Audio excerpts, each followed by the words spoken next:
Good afternoon. I'm Amy Allen, Vice President at the Westchester County Association, and it's my pleasure to welcome you to the latest episode of Business Insights, a new online video series jointly presented by the Westchester County Association and West Fair Communications, who, as many of you know, publish both the Westchester and the Fairfield County Business Journals.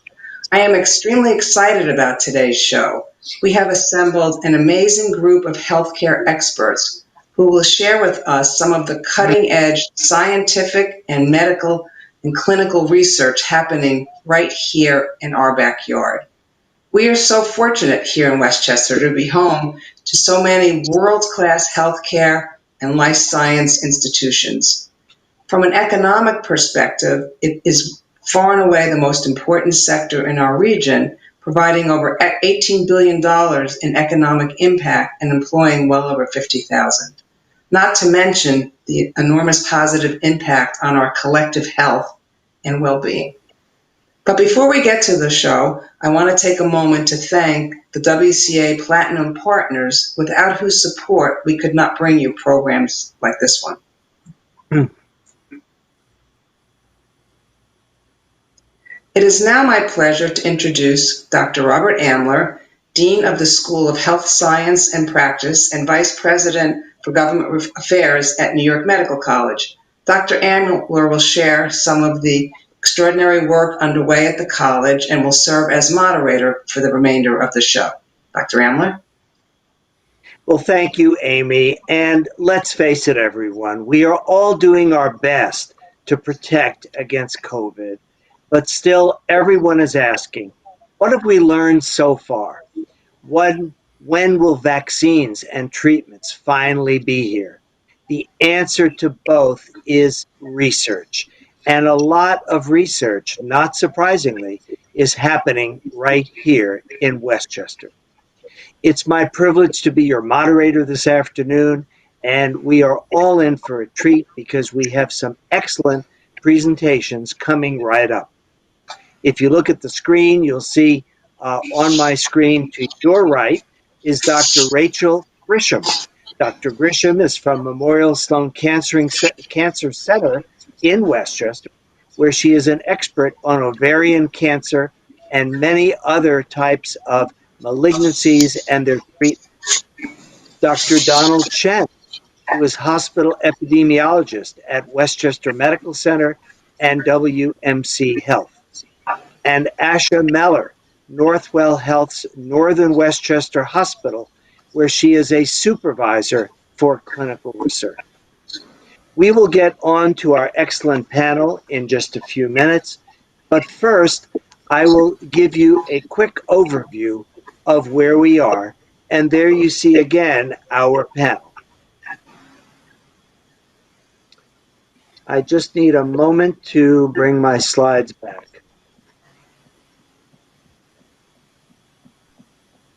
And there we are. So we'll say a few words first about innovations in research. And from New York Medical College right now here in Westchester, we have 3 programs that are prominent in this area.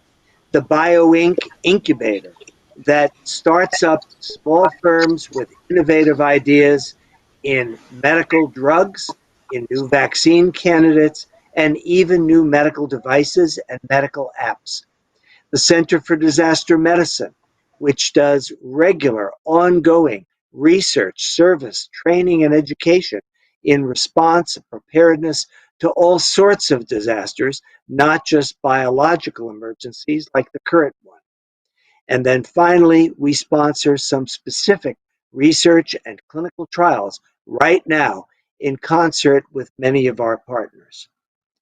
Well, let's get started with what we already know or close to know. We know that COVID-19 spreads rapidly like a cold, but besides the mild cold symptoms, it can also be severe or even lethal. And we also know now over several months that older and the less healthy among us can be at greatest risk for the bad complications. We know that this has spread worldwide and it has affected every state in our country. More importantly, we understand that in order to defeat this virus, we need to block exposure.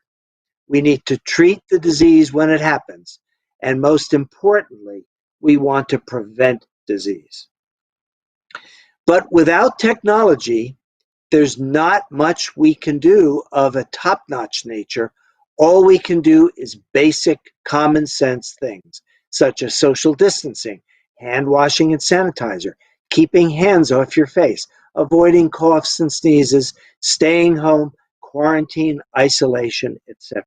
We've heard a great deal about this over the spring and summer.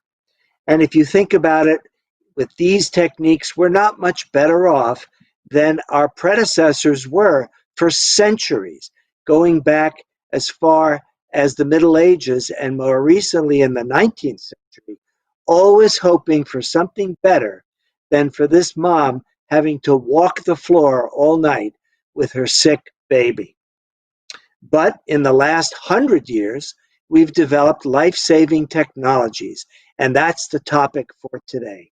We already have sanitation, engineering, immunizations, antibiotics for a lot of conditions, other medications, imaging, medical surgical techniques, and nursing, and intensive care units. Let's put a human face on this. Here's a newborn baby.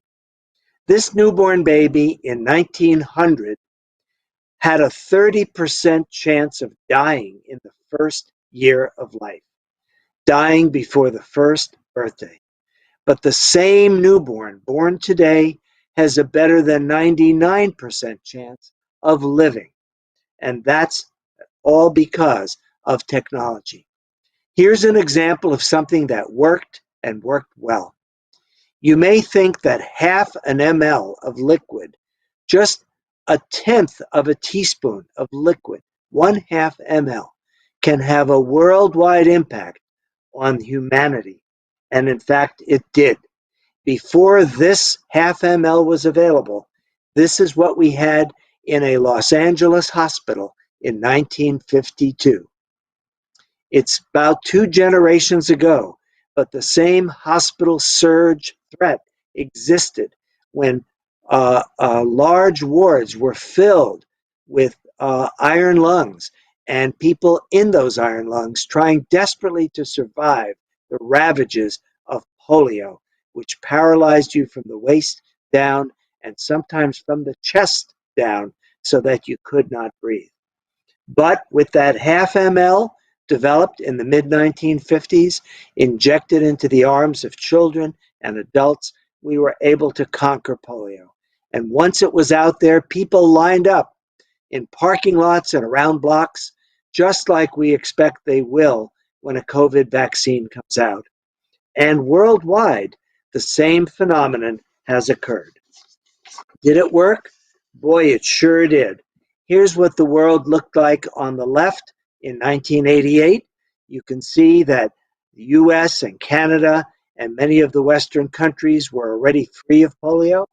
But by 2018, virtually the whole world, except for a few isolated areas, were free of polio, all because of what 1/2 ml did. Now, that first slide on the left, the first image on the left, took 30 years to accomplish. And on the right, that was another 30 years. But we have to hope that we're going to move a lot more quickly with the COVID vaccine and the other strategies once they evolve. So what do we have so far? We do know that technology will conquer COVID. It's a matter of time, it's a matter of technique, it's a matter of perseverance. But the first three, enhanced testing, contact tracing, and various Tele Strategies, are already here. We're already putting them to work. The next step is getting effective antiviral medications, immunizations, both passive and active, more on that in a moment, and more sophisticated data analyses so that we can see where we're going and what it's going to take to reach that finish line. Well, we already have an entire family of Tele Strategies, over here. Already on the tele level, we have ability to work at home. We can do virtual meetings like the one we're all in now. Online shopping, many of these examples of things we've only developed in the last few months to the level of accomplishment that we have today. In a sense, they were brewing for a while, but now we've made them really work. And I think many of you would agree, these meetings, these home working strategies are working for large numbers of people. You will also hear a great deal in the next few minutes about research that's underway right here in Westchester. For example, at New York Medical College, here at New York Medical College, we have some 7, actually more than that now, different studies in progress. One of them involves Dr. Chen, who you're going to hear from in a minute, and a marvelous company here in Westchester, Regeneron, which you've read a great deal about, I know. You're going to hear a lot about some of these clinical trials that are currently at New York Medical College. And as the quest for that wonderful pill or that great injection or that great vaccine proceeds, we need to realize that development of medications takes time. We need to make sure that they're safe, that they're efficacious, that we have the right doses, and we know when to give them. Some medicines have to be given right when you first get sick. Others can be given later, and some only given when you're really seriously ill. That needs to be worked out. There are approvals, something called fill and finish, to make sure that the right medicine goes into the right vial for the right patient and the like. And we also know that the quest for vaccines is in full tilt right now. 2 types of immunization. The first is passive, in which we transfer antibodies from someone who already has antibodies to someone who just got sick with convalescent plasma, something called monoclonal antibodies. And active immunization, where we actually stimulate the recipient to make their own antibodies, such as with a vaccine. But it's going to take millions, hundreds of millions, even billions of doses, and we still don't know even if a single dose will be enough to solve the problem, or if we have to give second doses. So that's where we are right now. And we're going to find out a great deal more about what's happening in Westchester with the speakers that will follow me. But in conclusion, I can tell you today that the conquest of COVID is depending on technology at many different levels. Some are here, some we're working on, and some will come in a few more months. But Westchester is well positioned to be very much in play in making these changes happen. And already businesses and social norms are adapting, and adapting fairly well to adjust to what some people call a new normal. This learning curve is going to be vital because technology has, does, and will save lives, millions at a time. I appreciate your listening to my little example of 1/2 ml, which I think is a great story. And we're going to now move on to the panel. Let me reintroduce the first speaker on the panel. And as we shift over to Dr. Chen's appearance, let me remind you that this is an interactive webinar.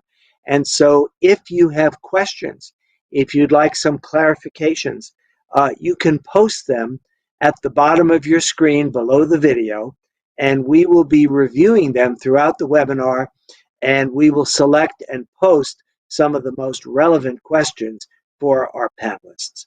But now on to our first panelist, and that is, once again, Dr. Donald Chen, epidemiologist for Westchester Medical Center and WMC Health, a good friend and colleague. Dr. Chen, take it away. Thank you very much, Dr. Amler, and I'm pleased to be here today. For our viewers, please note that I will not be presenting slides with my talk today. Westchester Medical Center is a highly specialized center delivering care to the residents of the Hudson Valley and beyond. And as you can imagine, with the COVID outbreak and surge that occurred in March and April and May, where the epicenter was New York City, we saw a large number of fairly complicated and ill patients with COVID. So our challenge then, as these patients came to our hospital, was how best to treat these patients. We learned in medical school and training beyond about evidence-based practice, which is the idea that we develop more and more knowledge on which treatments work for patients at what doses, with which other combination drugs with them, and for which types of patients. And this is a process by which, through measured study and trials, the ideas of what is the best medication are refined over and over again in an iterative process. Now with COVID-19, this is a new infection that hadn't been seen on the globe till quite recently in humans. So we're in a position where there were no proven or approved FDA therapies for COVID-19, and there were also promising medications that were proposed, but there was not real data to say that these worked or they didn't work. So with that in mind, our goals here at this hospital were to first be able to provide access to our patients for therapies that may be potentially beneficial and potentially life-saving. And second, in doing so, contribute to that body of knowledge so that we can determine for future patients what works and what works best for the treatment of COVID. So with those goals in mind, I'd like to highlight some of the research endeavors that have occurred here at Westchester Medical Center on COVID in the past number of months. The first is the sarilumab study that Dr. Amler already referred to. This is a multi-center trial with Regeneron, of which Westchester Medical Center partnered with New York Medical College to be one of the enrolling and participating sites. We quickly ramped up and we quickly enrolled patients who are eligible in this study. The study is premised on the hypothesis that with COVID-19, some patients who get very ill and have trouble getting enough oxygen into their lungs and into their blood are so ill because of tissue damage that's actually related to the immune response, to the body's own immune and inflammatory response. So in effect, it's some collateral damage caused by one's own immune system, not necessarily the virus itself, making this subset of patients very ill. So sarilumab is a medication that was already approved for rheumatoid arthritis that works on a pathway called interleukin-6 or IL-6. It blocks that pathway, which mediates inflammation, and by blocking that pathway, it turns down the immune response in patients with COVID, with the idea that by turning it down, these patients may recover better, have less severe disease, and go on to do better and with less mortality. So we enrolled the patients in this study, and we did that over a number of weeks and months, as did many other centers throughout the country and elsewhere. The enrollment has closed, and Regeneron has analyzed the data, and so far they have found that this medication, sarilumab, did not show benefit to the patients who received it. That's not the result we wanted, but that's okay because this is the process of clinical trials. The trial was done as a randomized clinical trial, meaning that we had patients who got the drug, patients who got placebo, and the investigators and the patients did not know which one they got. So it's the best form of evidence to determine whether something is effective or not. And by doing this, we add to the knowledge, and we will then in the future be able to refine what are the correct treatments. Not every medication works, but there are some that do, and this is how we go about it.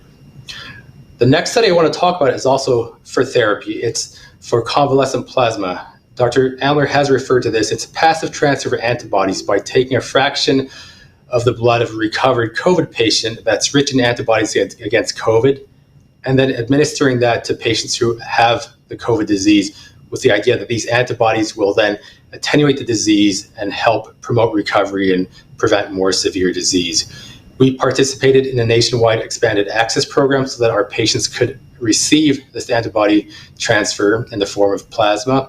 And in doing so, as part of a study, meaning that information was collected on these patients and their outcomes to allow the Mayo Clinic, who sponsored this, to learn more about whether and how and to what effect these antibody transfers benefited our patients.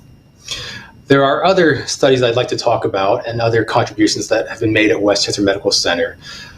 As we went through the COVID surge in March and April, and as it started to calm down in April and May, we started to see kids come to our hospital with a new syndrome that's now been termed multi-system inflammatory syndrome in children, or MISC. This affects children by affecting their gastrointestinal tract, their cardiac system, their skin, their eyes, and they come in with a post-infectious inflammatory disorder where it's, again, not the virus itself that's causing the issues, but the immune system.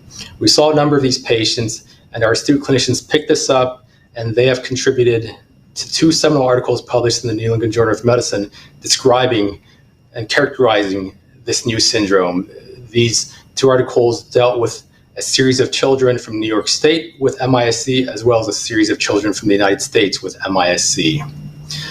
And then finally, we have investigators and clinicians in a number of our departments and divisions who have contributed to the literature their specific observations and findings in case series of patients who have presented with syndromes and symptoms that are not classed for COVID and a bit unusual.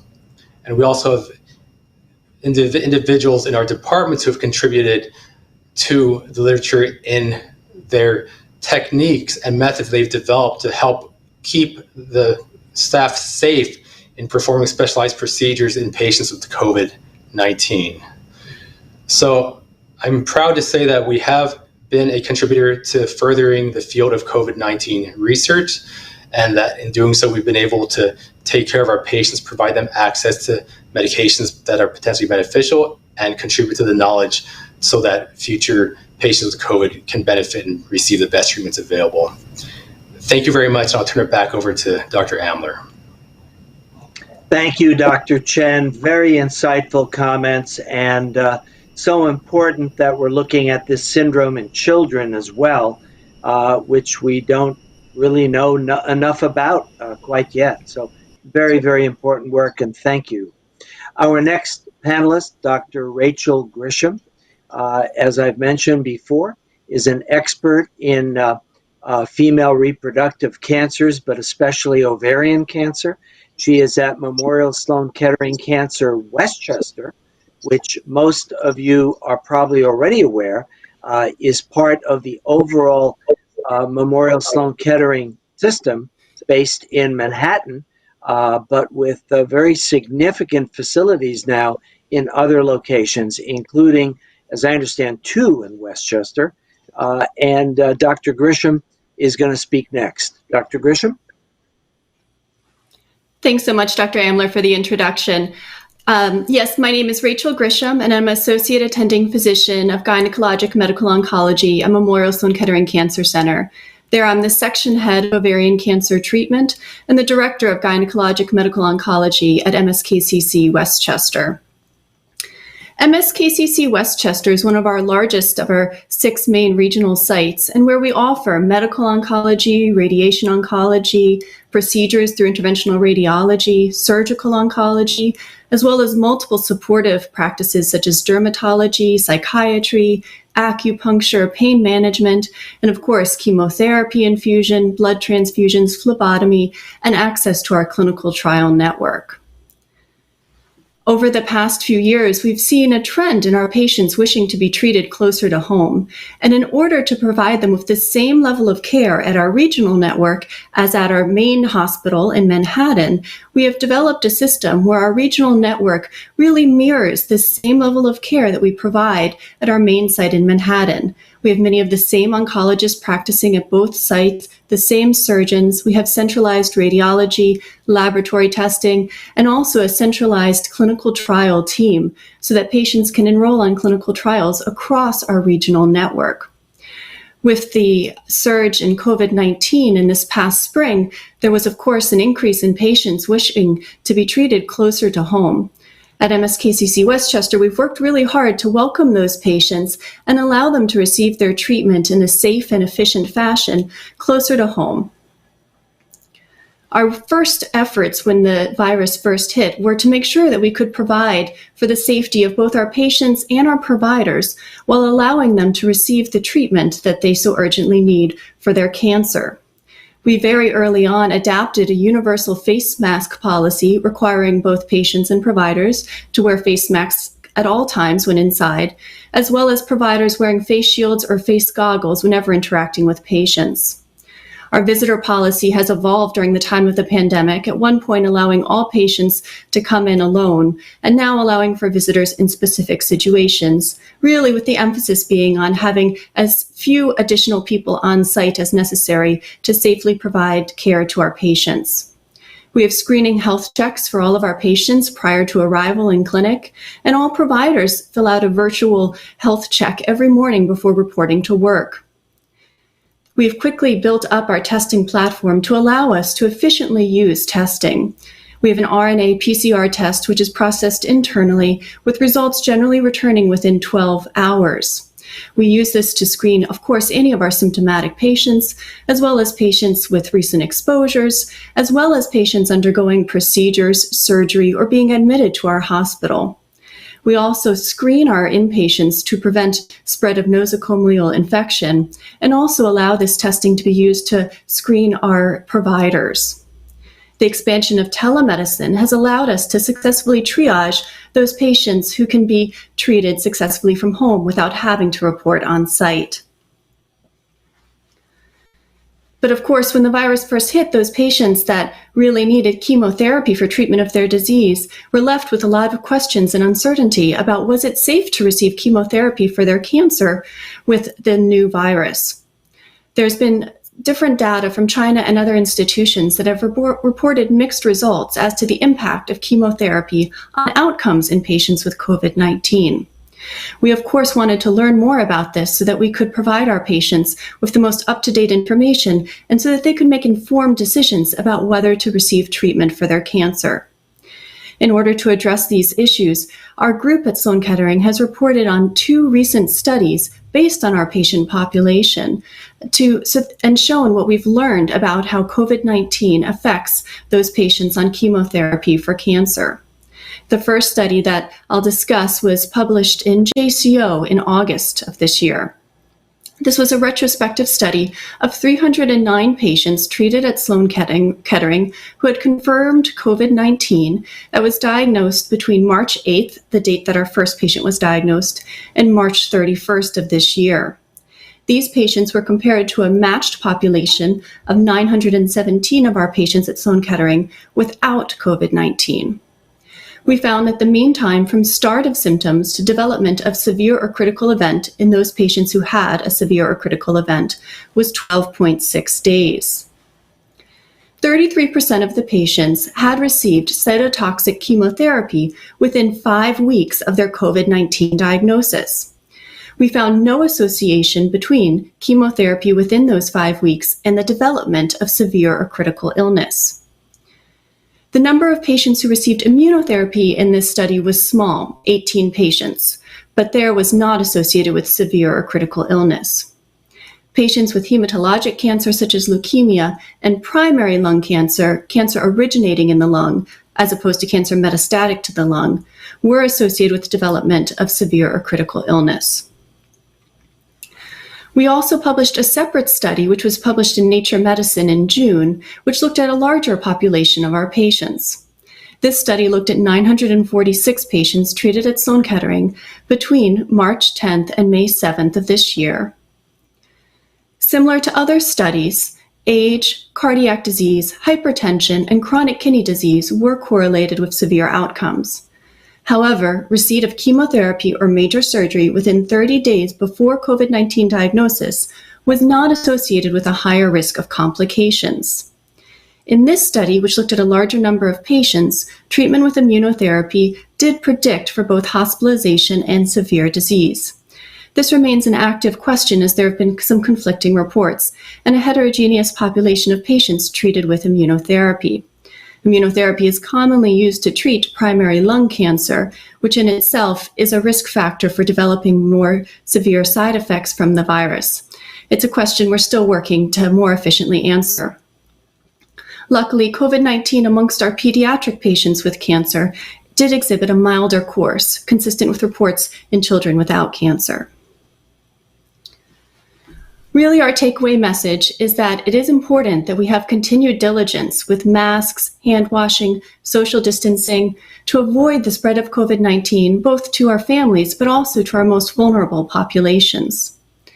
However, patients should continue to perform recommended cancer screening and report new symptoms to their physicians, as we want patients to avoid being diagnosed at a late stage or missing out on potentially curative treatment.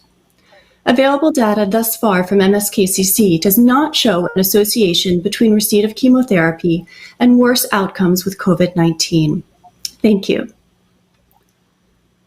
Thank you, Dr. Grisham, and what an interesting perspective, not just for patients who need their cancer treatment, but for the general, presumably healthy population who may not get their cancer screening on time because they're afraid to come in or they're worried about COVID exposure. And is it even more frustrating to think that a loved one could succumb to cancer because they didn't go in for that critical screening or that critical follow-up test? So something we all need to bear in mind, whether we have cancer, a family with cancer, a family member with cancer, or none. So thank you very much. Very insightful, very interesting work.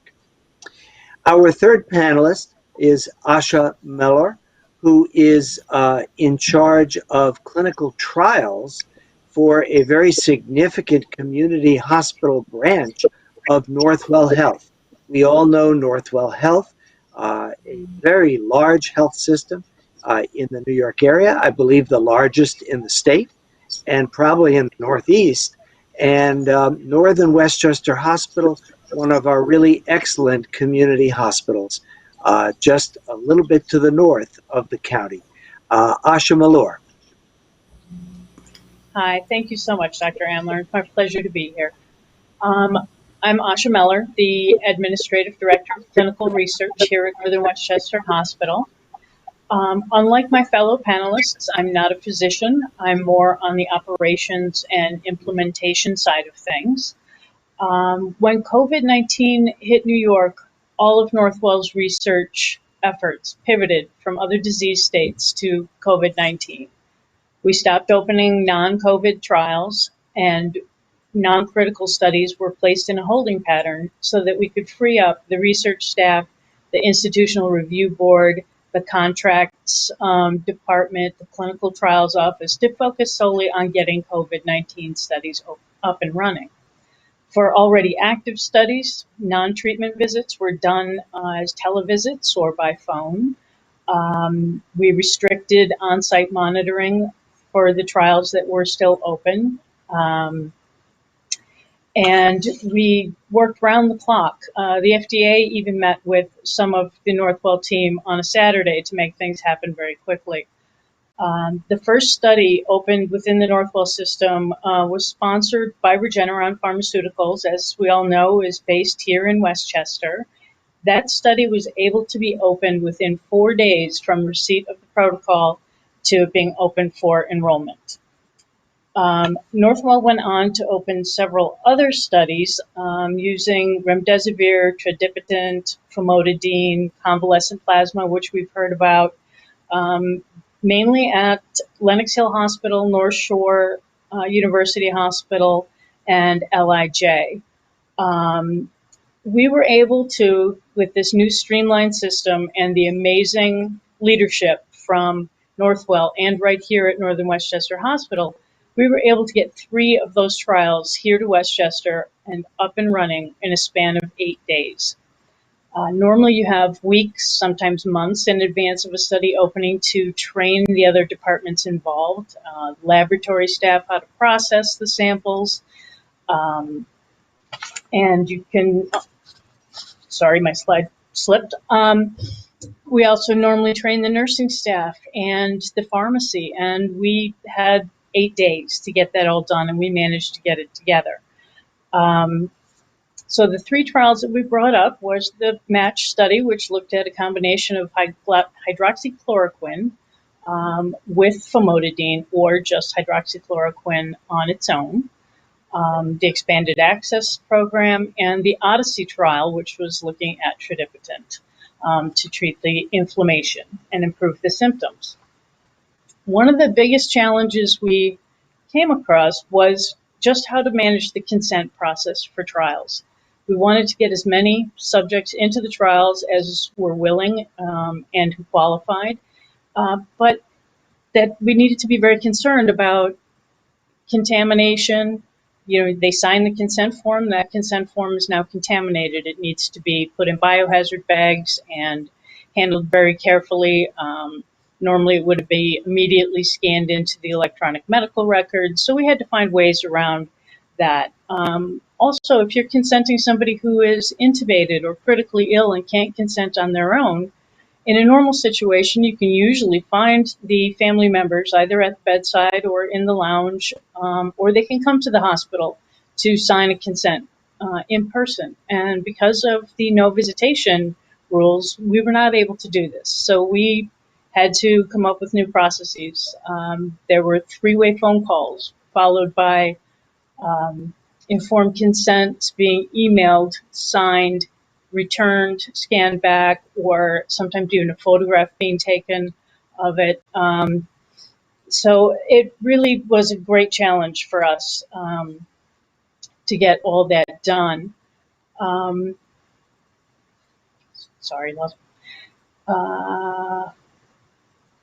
Sorry, my clicker's not working. So in addition to the trials that we were running, we also had to get set up for the onslaught of patients. We opened a field hospital here at Northern Westchester Hospital in our north parking lot. It could house 30 to 40 patients, has the same equipment, staffing, and supplies as units within the walls of the hospital. Fortunately, we have not needed to treat any patients within the field hospital to this point, but we are going to leave it in place until the fall or later if we need it. Hopefully, of course, we won't. We also set up an acute ventilator recovery unit here at Northern Westchester Hospital that allowed us to take vented patients from ICUs at other locations and bring them here and free up the ICU beds in other locations as well as in our own ICU. Okay, so we did a lot of testing, just like the other institutions here. We did a total of 16,796 here at Northern Westchester Hospital. Unique patients, meaning not retests, was 729. And we had inpatient COVID positive encounters of 441 patients and outpatient positives at 540. We also made antibody testing available to our staff, to first responders and other essential workers on May 14th, and then COVID-19 antibody testing for community members became available on June 10th. The total antibody tests performed were 787 to date. So we've got other things going on that are new here in Westchester. We're trying to bring all of the technology from other Northwell sites and all of the new innovations up here to Westchester to make it available for our patients in this area. One of the new things, Dr. Ranjana Chatterjee, a breast surgeon here from our breast care center, was the first in the state to use MagTrace dye to map the lymph nodes in breast cancer patients to hopefully avoid taking out lymph nodes unnecessarily. We've also got over at Phelps, Dr. Dina Katz, a cardiologist, who's teaming up with our Lenox Hill Hospital gang in a registry study in patients with a recent cardiovascular event and looking at PCSK9 drugs to hopefully prevent further events. We also, very exciting, have a new cath center, cath lab opening here at Northern Westchester Hospital in September. And we're planning on doing a lot of clinical trials and device studies in the cath lab. There is a webinar that you can go to if you'd like to meet the experts and get a sneak peek of the state-of-the-art cath lab. It is truly lovely. I'm looking forward to doing lots of research in there. Coming soon to both Northern Westchester Hospital and Phelps, studies in MDS, radiation therapy trials, optical imaging cancer study, bladder cancer trials, and hopefully much more that we can disclose soon. We've got ongoing research in the following areas. And of course, continuing with coronavirus, should that be necessary in the future. Thank you very much. I'll give it back to Dr. Amber.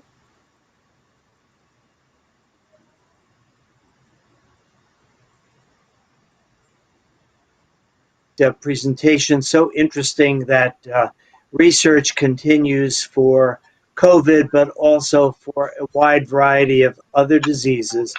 Biomedical research is biomedical research, and on any day you never know, which finding, which discovery is going to lead us to better treatments, better prevention, and overall better health. I want to thank each of the panelists before we go on to the question session. Dr. Rachel Grisham, Dr. Donald Chen, Asha Meller, thank you so much. Appreciate your time.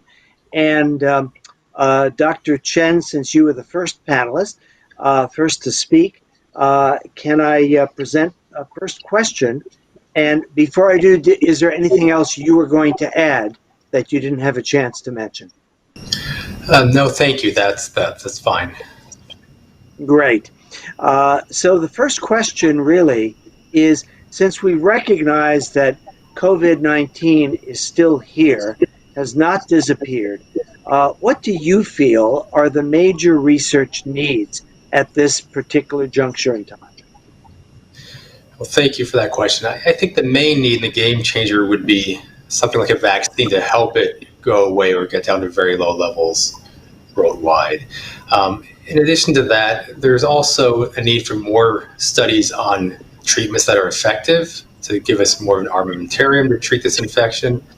And finally, not to be overlooked, getting to public health, we need to better understand how it's transmitted, how readily it's transmitted, and what are the predictors of infectiousness? Who are the ones who are very infectious that we would want to pay a special attention to so that they don't transmit it to more other people?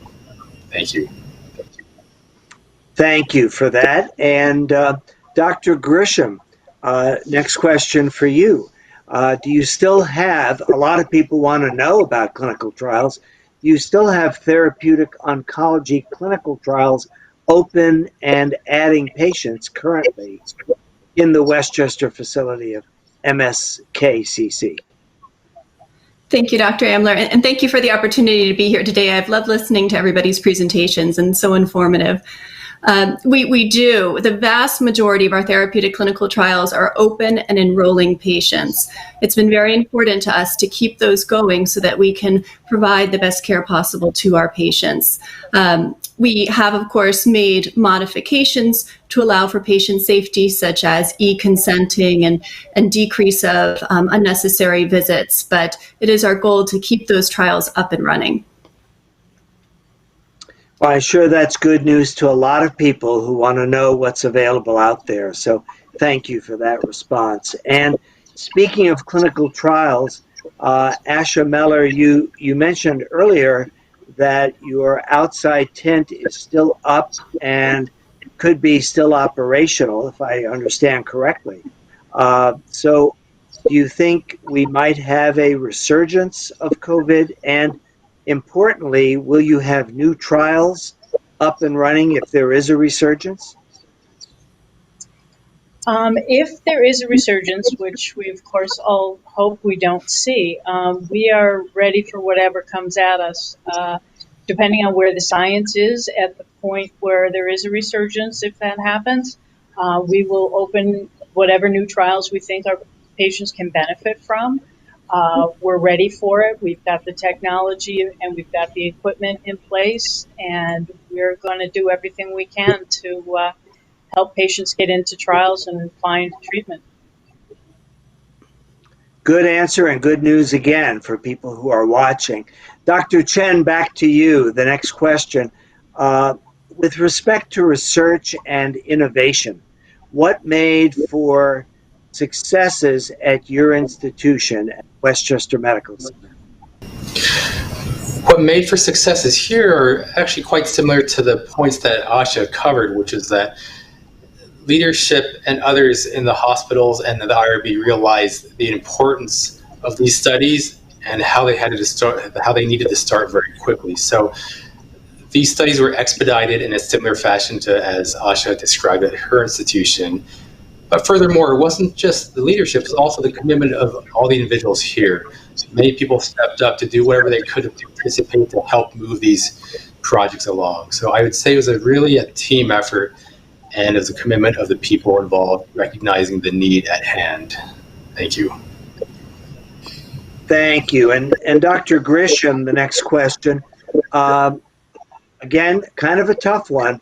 Do you have a plan in place if there is a resurgence of COVID? Thank you. Yes, of course, we all hope that there will not be, but we fear that there may be a resurgence in the fall. We've really learned a lot from the period in the spring when the virus first hit this area, and during that time built up our supplies of personal protective equipment, developed our testing platform, and have tried to learn as much as possible so that we are ready if the virus does surge again in this area. I think the most important thing is that the availability of testing will be extremely important in order to contain it if it is surging again in this area. Thank you. I'm watching the clock, and I think we have time for a few more questions. Asha Meller, you sort of said this already, but someone wanted to know, are you still enrolling a lot of patients into trials? Actually, we are fortunately not seeing enough inpatient admissions of COVID patients, which is the trials that we had open. So we are not currently enrolling many patients at all because, thank goodness, we're really not having too many hospitalized right now.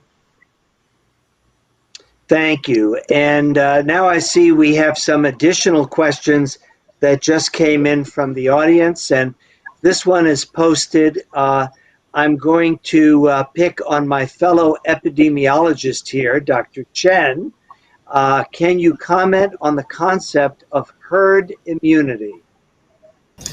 Yes, thank you. So the concept of herd immunity is that if enough persons in the population have immunity to the infection, in this case COVID-19, then that would prevent its spread throughout the population such that even those who are not immune are still protected because they wouldn't be exposed to it, or they'd be less likely to be exposed to it. Herd immunity can be accomplished either through natural infection, if natural infection leads to long-standing immunity afterward, and that's a question that still needs to be answered. Herd immunity could also be accomplished through enough persons being vaccinated and having immunity through vaccination. And either way, we have to hope that some of that kicks into play. Ladies and gentlemen, you just heard a 3-hour answer condensed into 60 seconds or less. So that was an excellent answer. You could write textbooks on herd immunity. I think we may have one more question from there it is. There's been conflicting opinions recently about testing if you're asymptomatic. Who do you feel should be tested and how frequently, and which tests are most reliable? And Dr. Grisham, do you want to take that and see if anybody else has some answers too? The question again about who should be tested and what's the reliability of testing for COVID? Yeah, I think there's a lot of different answers and different opinions here, but I would see it as a prioritization of resources. In many parts of this country, it's still actually quite hard to get a test done in a timely manner, which can be difficult. So for those patients that are only going to have an opportunity to be tested once, obviously we should prioritize those patients with acute symptoms and really be using that resource mindfully. However, the goal should really be to build up our testing capabilities so that we don't have to prioritize the testing to just the symptomatic patients, as it was in the very beginning when we were seeing those positivity rates of 25-30%, because only the very sickest patients were being tested. Once we have enough testing capabilities, we can then expand testing to positive contacts, and then down the line to asymptomatic screening. At Sloan Kettering, we have built up a strong testing platform and do have ample resources available, which does allow us to screen our providers in order to have the lowest risk of transmission to our susceptible patients as possible. But really, it's dependent upon the individual area and what resources they have available. Thank you. And once again, folks, you just heard a very succinct answer to a very complex question. Asha Malor, do you have anything else to say about testing in terms of your people going into clinical trials? We do test patients who are in trials who are coming in to be seen on site. They need to be tested within 72 hours of coming to be seen here at the hospital. And then again, I believe currently we're looking at every 21 days of retesting if patients are coming in for trials or for other treatments. And another question has just come in from the audience. It's posting now. There have been, now this is the last question that we just saw. Is there another question?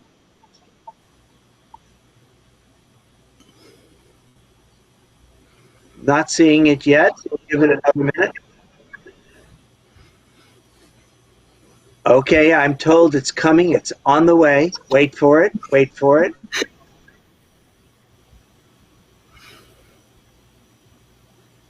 Okay. This is a lob over the plate for Dr. Chen. So we're going to pick on you once again, our epidemiologist. How infectious is a person who is asymptomatic? Easy question. This is a question that is not so easy and straightforward. The answer to this question has been evolving since COVID first appeared. Initially, it was felt that asymptomatic individuals were not infectious and not contagious, probably based on corollary analogy to other respiratory viral infections. But with time, with studies from other countries and later on studies here, it became evident that persons could be asymptomatic and infectious. It's felt to be a window of roughly about 2 days before symptom onset for those who become symptomatic who are infectious. And there's still debate as to the relative contributions of asymptomatic persons leading to more transmissions versus symptomatic persons. You would think that symptomatic persons, because they're coughing, sneezing, would have more opportunities to spread the disease via the droplets and potentially aerosols. But asymptomatics might also be generating aerosols through everyday activities, and because there could be more asymptomatics that are not identified, they could certainly serve as a reservoir, a significant reservoir for transmission as well. Thank you very much. I'll add my own question and then we will wrap up. If we were a Major League Baseball team going into the World Series, who would be the 3 best panelists to put up to bat so we get grand slams and win the series? And I'll answer my own question. They are the 3 panelists you just heard from. So my own applaud for you guys, and thank you so much. I'm going to ask Amy Allen, our Vice President for the Westchester County Association, to do the final wrap-up. And thank you all for the privilege of being your moderator. I think you might be muted. Can you hear me? Yes. Okay, great. Sorry. Anyway, I'll thank you. Get a second thank you because I thanked you all. I was muted. So thank you, Dr. Amler, and thank you again to those amazing speakers. It really was incredibly enlightening, and it's certainly clear to me, and I think probably to everyone watching, that Westchester is most definitely an exciting hub of innovation and research in healthcare and life sciences. And certainly it's a sector that we at the Westchester County Association will continue to wholeheartedly support. I'd like to thank again our Platinum partners.